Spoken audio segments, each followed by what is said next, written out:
Ya, BPJS Kesehatan juga telah melakukan kerjasama strategis dengan Badan Siber dan Sandi Negara dan para pihak profesional dalam mengimplementasikan sistem keamanan data yang telah sesuai dengan standar ISO 27001 yang tersertifikasi.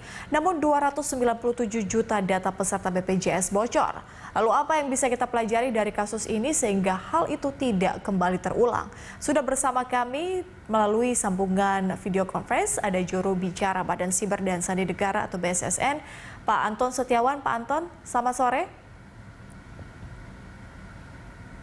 Baik Pak Anton, terima kasih sudah bergabung bersama kami di Prime Time. Kita langsung saja, ini dari data BPJS yang bocor. Data yang bocor termasuk data itu mencakup nomor induk kependudukan, kemudian nomor telepon, KTP, email, nama, alamat hingga gaji. Artinya potensi disalahgunakan sangatlah terbuka lebar. Tanggapan Anda Pak Anton? Iya, benar. Pada kejadian seperti ini, maka hal pertama yang menjadi concern kita adalah bagaimana kita melindungi gitu kan terhadap dampak yang mungkin timbul. Sesuai dengan peraturan pemerintah nomor 71 tahun 2019 mengenai penyelenggaraan sistem dan transaksi elektronik, di pasal 14 ayat 5 disebutkan, jika terjadi kegagalan perlindungan pada sistem elektronik gitu kan, maka penyelenggara sistem elektronik wajib memberitahukan secara tertulis terhadap pemilik data pribadi tersebut. Ini kaitan dengan bagaimana kemudian kita menotifikasi pengguna sehingga mereka bisa aware terhadap kemungkinan resiko tadi yang disampaikan, yaitu penyalahgunaan. Makanya kita tunggu ini proses yang sedang terjadi. Kalau memang dipastikan benar bahwa itu merupakan data kita, data BPJS, maka sudah seharusnya kita langsung melakukan notifikasi mengikuti peraturan pemerintah 71 tahun 2019 ini. Ini bagian dari antisipasi perlindungan.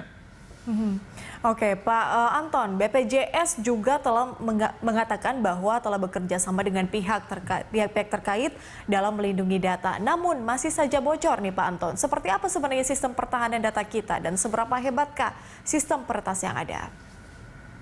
Iya, ketika kita bicara sistem elektronik gitu kan, dalam perkembangan seperti sekarang ini kita bisa melihat gitu, memang tantangannya menjadi lebih besar. Kita lihat teknologi hacking saja berkembang pesat gitu ya. Kalau zaman dulu orang melakukan peretasan itu harus membuat coding gitu ya, sendiri gitu ya, zaman dulu gitu kan. Tapi kalau sekarang di underground gitu kan, di deep market itu tersedia gitu kan berbagai macam tools yang sudah siap pakai, bahkan tersedia servis untuk melakukan serangan. Maka dari itu ya kita harus memperkuat gitu. Seberapa kuat ya kita harus menyesuaikan gitu kan dengan aset yang kita kelola. Itu bisa diukur dengan kita salah satu tools yang tersedia adalah indeks keamanan informasi, di mana kita bisa mengukur semua aspek baik dari teknis, infrastruktur, akses kontrol, tata kelola gitu kan, resiko pihak ketiga, bahkan perlindungan data pribadinya kita bisa ukur gitu. Jadi memang berkejaran gitu ya Mbak, antara kekuatan kita dan kemampuan hacker atau peretas atau penjahat untuk masuk ke dalam sistem kita. Oke. Pak Anton, kemudian secara konkret nih, apa yang harus kita lakukan agar kejadian ini tidak kembali terulang? Kalau tadi mungkin Anda sebutkan bahwa ya kita bisa dibilang agak berpacu ya dengan perkembangan teknologi. Nah, apa yang sedang dan yang akan dilakukan nantinya?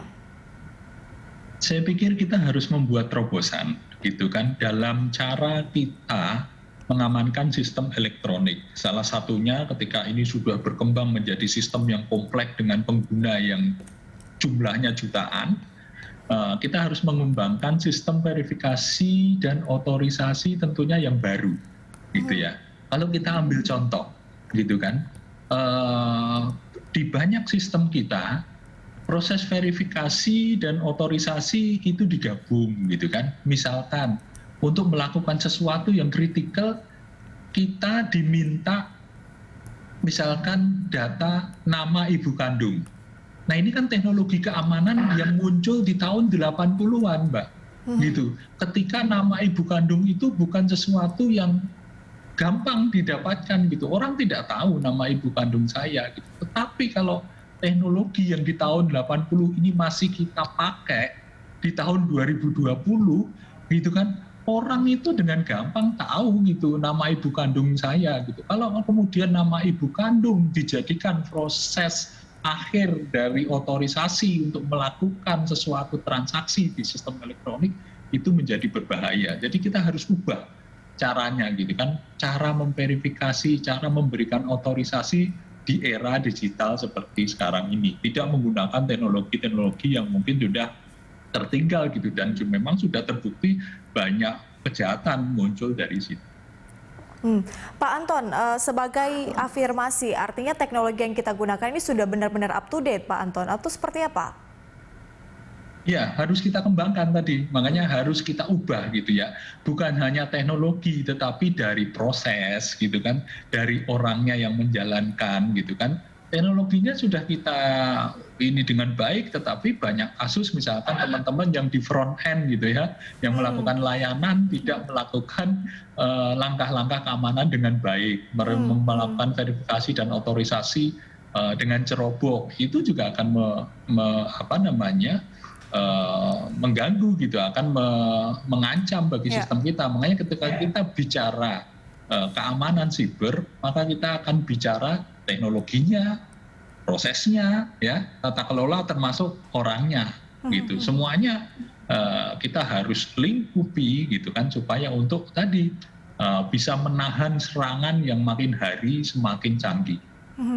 Pak Anton, artinya yang saya tangkap adalah berarti sistem kita atau teknologi kita artinya belum up to date seperti itu, karena tadi Anda sebutkan bahwa masih terus diupdate atau mengikuti perkembangan yang ada. Seperti apa penjelasan Anda, Pak Anton? Iya, standarnya sudah ditentukan, gitu kan? Standarnya sudah ditentukan. Kalau kita membaca peraturan BSSN nomor 8 tahun 2020, di situ sudah ditetapkan gitu bagaimana sistem manajemen pengamanan informasi mengacu kepada SNI ISO 27001 gitu ya, yang tidak hanya bicara teknologinya tetapi bicara semua proses. Tetapi yang kita saat ini gitu kan, ya kita bisa lihat belum banyak gitu ya instansi gitu kan, penyelenggara sistem elektronik yang mengacu kepada sistem ini gitu ya, mengacu kepada standar ini. Makanya kita mendorong nih, samping tadi saya sampaikan teknologinya harus kita rubah untuk mengikuti dinamika gitu, tetapi bagaimana kemudian teman-teman di penyelenggara sistem elektronik juga harus compliance, harus patuh kepada standar yang sudah ditetapkan oleh pemerintah. Oke, baik Pak Anton, kita masih akan lanjutkan di segmen berikutnya. Pemirsa tetaplah bersama kami, Prime Time akan kembali usai jeda.